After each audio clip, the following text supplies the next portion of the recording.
kita. Bersama saya Suster Petronella Borukaroka SSC. Hari ini hari Kamis tanggal 1 April 2021, Kamis dalam Pekan Suci. Bacaan Injil diambil dari Injil karangan Lukas bab 4 ayat 16 sampai ayat 21 dengan tema menjadi pembawa kabar baik bagi semua orang. Ia datang ke Nazaret tempat ia dibesarkan, dan menurut kebiasaannya pada hari Sabat, ia masuk ke rumah ibadat. Lalu berdiri hendak membaca dari Alkitab. Kepadanya diberikan kitab Nabi Yesaya, dan setelah dibukanya, ia menemukan nas di mana ada tertulis, Roh Tuhan ada padaku, oleh sebab ia telah mengurapi aku untuk menyampaikan kabar baik kepada orang-orang miskin, dan ia telah mengutus aku untuk memberitakan pembebasan kepada orang-orang tawanan dan penglihatan bagi orang-orang buta, untuk membebaskan orang-orang yang tertindas, untuk memberitakan tahun rahmat Tuhan telah datang. Kemudian ia menutup kitab itu, memberikannya kembali kepada pejabat, lalu duduk. Dan mata semua orang dalam rumah ibadat itu tertuju kepadanya. Lalu ia memulai mengajar mereka, katanya, pada hari ini, genaplah nas ini sewaktu kamu mendengarnya. Demikianlah Injil Tuhan. Saudara-saudari yang terkasih, gereja kita akan memasuki masa Tri Hari Suci. Nanti sore atau malam, gereja mengadakan perayaan Ekaristi untuk mengenang perjamuan Tuhan bersama para muridnya, yang sering disebut dengan Kamis Putih. Untuk nanti sore atau malam, bacaan Injil diambil dari Injil karangan Yohanes bab 13 ayat 1 sampai 15 yang mengisahkan tentang Yesus mengadakan perjamuan malam terakhir dan membasuh kaki murid-muridnya. Tetapi untuk renungan harian sebelum malam Kamis Putih, bacaan diambil dari Injil karangan Lukas bab 4 ayat 16 sampai ayat 21. Saudara-saudari, sudah 1 tahun lebih kita dihadapkan pada situasi yang mencemaskan dan menggelisahkan karena COVID-19. Kehadiran virus corona ini telah membawa pengaruh yang luar biasa bagi kehidupan kita. Manusia hidup dalam kegelisahan, ketakutan, dan tertekan. Banyak orang akhirnya terpapar oleh virus corona. Persahabatan dan pergaulan kita dengan sesama semakin renggang karena untuk bertemu dengan orang lain saja kita takut. Bahkan kita menjadi orang yang asing bagi sesama. Perekonomian semakin menurun. Bahkan ada orang berprinsip lebih baik mati karena corona daripada mati karena tidak makan, dan akhirnya menjadi masa bodoh. Perjuangan hidup semakin berat dan banyak orang menjadi stres, bahkan putus asa.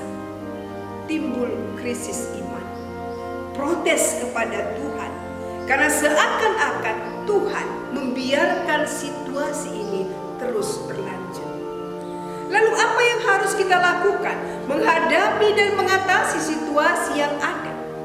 Bagaimana kehadiran dan keterlibatan kita dalam meneguhkan, menguatkan, dan mewartakan kabar baik, yakni karya keselamatan Tuhan bagi sesama kita yang miskin dan menderita. Saudara-saudari, mari kita belajar dari Yesus.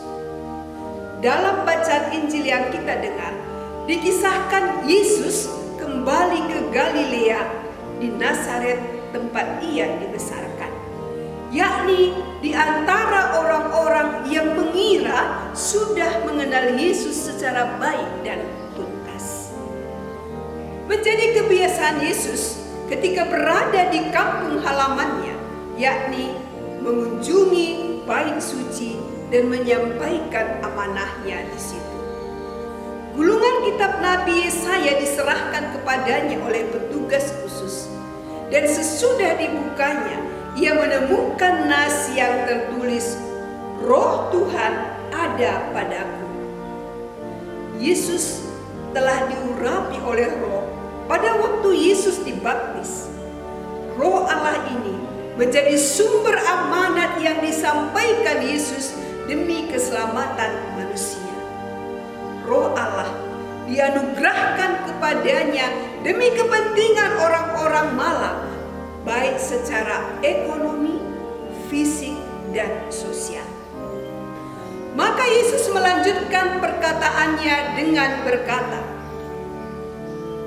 "Ia telah mengurapi aku untuk menyampaikan kabar baik kepada orang-orang miskin, dan ia telah mengutus aku untuk memberitakan pembebasan kepada orang-orang tawanan dan penglihatan bagi orang-orang buta, untuk membebaskan orang-orang yang tertindas dan memberitakan tahun rahmat Tuhan telah datang."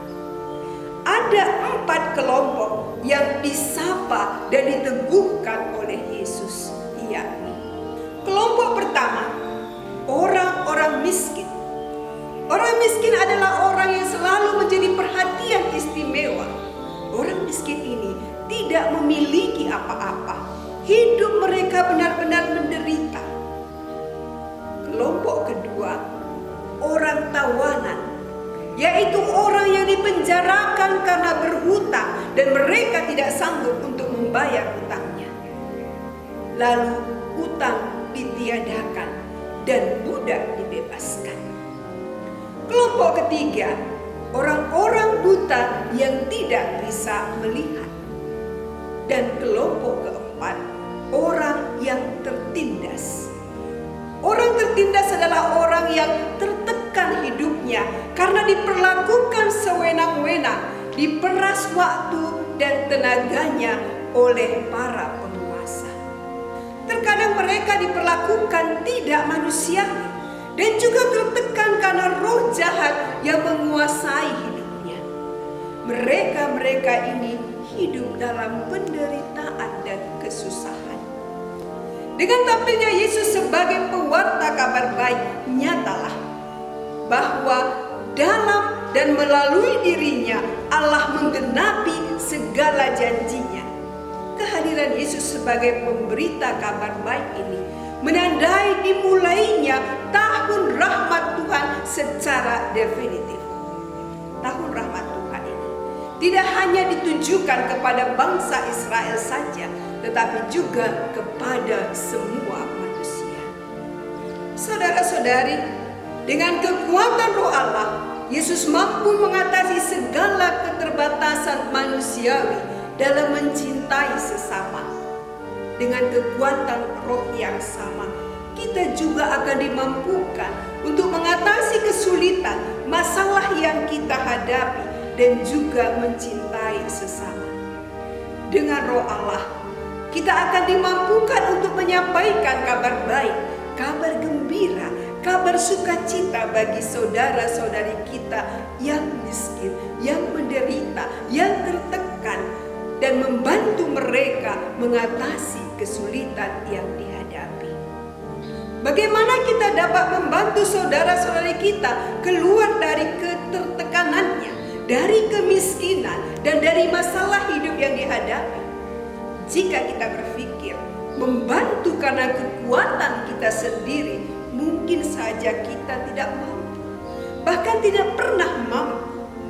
Maka kita akan berkata, saya saja sudah susah, bagaimana saya dapat membantu mereka yang susah?